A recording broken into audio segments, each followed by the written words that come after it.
Let's hear from Cori, who will share with us her experience with her son's first 5 years of milestone progress. My name is Cori. My son is Jordan, and he is now 5 years old, and he got a formal diagnosis when he was 3. So around the age of 2, getting close to 3, he was in a normal daycare setting. He didn't interact with other children. He was very defiant against teachers. He was really secluded from everything in general. When I first started noticing that, there was something going on with him that just didn't correlate to how other children acted his age, he really had no interest in anything. He wanted to watch TV. He didn't want to play with other kids. When we would try to bring him to parks or anything like that, he just had no interest whatsoever. If he would play with toys or anything, he would just be in a corner organizing toys in a specific way, whether it be by color, shape, size, etc. When I would speak to his daycare teachers, they started saying, he isn't talking, he isn't interacting with other kids, we're starting to notice that he has a delay. So that's when I started to look into it a little bit more, and they actually basically forced me to take him out of that daycare because he wasn't progressing like the other kids were. So they couldn't accommodate his needs, basically. So after that point, I got him into an ESV pre-K class at a regular school. They did basically an evaluation to where he would get an IEP. At this point, it was just really weird for me because, he wasn't talking or anything. He was about to turn 3, and I'm like, maybe he's just a late bloomer, basically. I'm like, he'll eventually just catch up with the other kids. But still going into his 3s, nothing changed. He was still nonverbal. He wouldn't eat food. He would not play with kids. He had no interest in interacting with people in general. So it was definitely strange for me because, I grew up being a preschool teacher up until my 20s, and I saw how other kids interacted, and I'm, just basically questioning and wondering, what is wrong with my son? Why does he have these weird behaviors? Because I was not educated on autism whatsoever. When you think of autism, you think of it as, something different than what it actually really means. So once I started noticing these patterns with him, noticing that he's nonverbal, he doesn't interact well with other kids, and he just had certain behaviors, that's when I started actually doing a little bit more research and trying to find things that could actually help me and benefit him as well, since he was very, very delayed. So when I was trying to get a diagnosis for him, I first started out with a place called Early Steps. So I found them through a special place in my town, and then it first started with basically Jordan getting a speech therapist. So he worked with a speech therapist for a little bit, and it somewhat worked, but not fully. He was still having behaviors. He was still nonverbal, so I can't say that it benefited him because he needed more. So once that was done with, because he turned the age he couldn't get speech therapy anymore, I talked to his doctor, and she agreed that she sees signs of autism. So it took months, literally. I finally found a psychologist that could take and get an evaluation. So throughout the evaluation, you had to wait a couple months to get your first appointment. So during that first appointment, it was more of us and also the psychologist watching him just to see how he acts and how he performs. So after the first appointment, you have to go to another appointment, which is basically an outlining of what she thinks. And at this point, that's where we got the formal diagnosis. But that was about 3 months afterwards as well. In the meantime, I did find his school, which he goes to now, and they definitely helped me find other resources as far as getting him the therapy that he does actually need.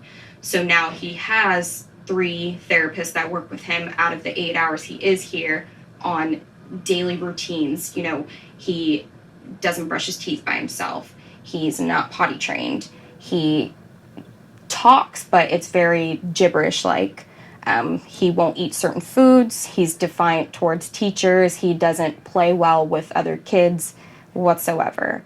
So finally, when we got the autism spectrum diagnosis, I was able to move forward with actually getting things done because they needed the diagnosis in order for him to be able to have therapists. He needed it in order for him to be able to qualify for certain things. So it was a really frustrating process for myself because, my son is struggling. I don't know what to do. I don't know where to start, and it takes time, but the time part is crucial because no one started noticing these things in him until he was 2, almost 3 years old. So it definitely takes a toll on you as a parent because your son doesn't act like, his normal age. He's getting, kicked out of daycare. He doesn't want to play with other kids to where we're just home 24/7 because you're nervous to bring him out into public settings because it overstimulates him. He gets nervous, he breaks down, he'll throw himself on the floor. So it's being home 24/7, just waiting and wondering what's going to happen and what's going to be the outcome and just trying to figure out what you need to do to get him help. So how Jordan handled food, it was another difficult challenge, of course. Very soft foods, mashed potatoes, eggs, anything soft, it would immediately make him gag. He would not eat it whatsoever. Certain colors of food, everything that's green, everything that's healthy for you, even fruits, wouldn't go near it. He would literally just gag himself. So getting him to eat anything healthy was nearly impossible because of these certain foods and certain textures. He only likes yellow colored foods. He only likes things that he can eat with his fingers. He'll only eat, chicken nuggets and mac and cheese or solid foods. He will not eat anything that is soft or wet. So that was definitely different, and it's hard to accommodate as well. So my family, it was different for them because I was younger when I had Jordan. So when they saw how he acted, I think they thought it was just bad parenting on my part. So my mom was actually telling me, when Jordan was around 2, she thinks that there is something wrong with him. And I was the person that was kind of in denial at first for a couple of months. And then after that, after she started sending me research and after I started looking into more, I was kind of like, okay, maybe she is right. And then my other family members, they weren't fully educated on something like this. So they thought, it's bad parenting. It's just a child acting out and being bad and them not being able to control their kid, basically. So majority of my family just looked at it as she just doesn't know how to handle her child. She doesn't discipline him. He doesn't listen to her, etc. So the only person that really knew what was going on was my mom. I'm not sure if she had education on it because I know growing up, my brothers, they did have behavior problems, but it wasn't necessarily autism because not a lot of people knew about something like this, years ago. Jordan's stepfather, he grew up with people with disabilities, so he kind of saw it in a different aspect to where he didn't think anything was wrong with Jordan because he grew up with 2 cousins that were actually handicapped. So when he heard the term autism, what immediately sparks in people's brains is, being fully disabled, not being able to talk or fend or do anything for themselves, let alone not even barely walk. So it was a denial process for him as well until we actually got the diagnosis and he can actually observe and see Jordan in a certain setting and see like, okay, he is, delayed and there is something that's going on that his brain isn't processing like other kids do that are actually developmentally on track. So overall, it has been good now with my family because they do understand that Jordan is a normal kid. He just thinks in a different way. So after Jordan's diagnosis, that's when I knew I needed to take action and get him the correct help that he does need. So after I got the diagnosis, he was in a regular mainstream school for a little bit. I pulled him out and he stayed home for a couple of months until he actually got into his school that he's in now. So once that process was through, we finally got a spot open here at his school, and they took him in right away. It took maybe a couple of weeks for therapists to actually work with him, but from that point on, he actually has 2 therapists with him throughout the whole day, sometimes 1, but they are with him 8 hours out of the day. And the process was very different for me because I knew I just had to be on top of everything and communicate back and forth with them, give them full-on details about him, let them know, this is what's going on with them. And they basically told me to slow my roll. They've got this. They're definitely going to help. And I can say it was one of the best decisions ever, bringing him into the school he is now and getting a diagnosis, because he is getting on track finally. He is communicating. He's, hands-on. He interacts with other kids now. He plays with his brother and sister and can actually fully understand what they're saying to him. And, you can understand things that, he's communicating back and forth to them. So it's an awesome feeling as a parent, knowing that moving forward with something and actually figuring out what is going on can benefit them deeply as far as progressing as a child and getting that help that they need in order to develop and get on track. So Jordan had obsessions with anything and had just an attachment to anything that was orange or yellow. Spoons. Now lately it's been his iPad, but anything. He had a little yellow airplane that he would carry with him all the time that he would just have to bring with him. Anything that he can just carry and hold with his blanket and a stuffed animal. It had to be 2 or 3 items at all times. So one item that was yellow, his blanket, and maybe Doritos, which are his favorite snack, which is a great reinforcer, or a bag of M&Ms. But when he was younger and I started to notice it, it was anything yellow or orange that was in toy form that he can carry around with him easily. So that was really different to me too, because, schools, they don't let kids bring in toys, but he had this attachment to anything that was yellow or orange that he could just carry around with him whenever it was convenient for him. So that was different. So actually here now, since he has started kindergarten, he does not have that attachment to the reinforcer anymore.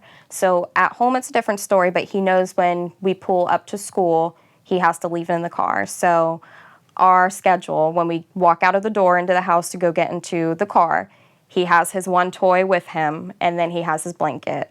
But when we pull up to the school, I tell him, Jordan, you can't bring that into school. You need to leave it in your seat, and it'll be there for you right when you get back. And he says, okay.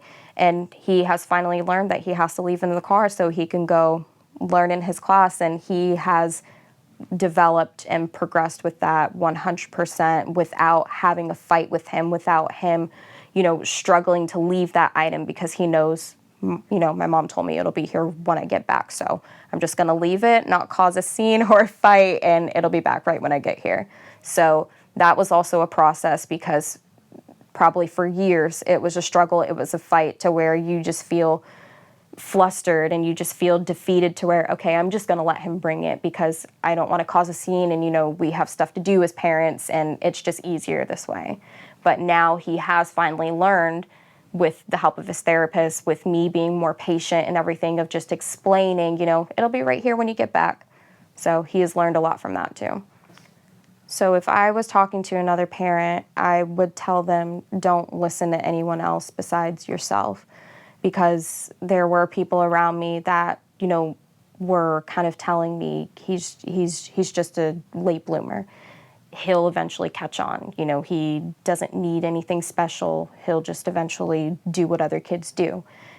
Don't listen to them. Just listen to yourself. And if you know your child, you will see if they do need that help or not. Because when I was in denial, I felt guilt, because I felt like I didn't help out sooner enough, because, people were telling me there's nothing wrong with him. It's just bad behaviors. He's just a child. He'll eventually just grow up and he'll be okay and just snap out of it. And I stopped listening to them, and I just finally did something about it, and I took control. I took control back, and I stopped listening to what they said, and I got him the help that he needs, and it has helped him 100%.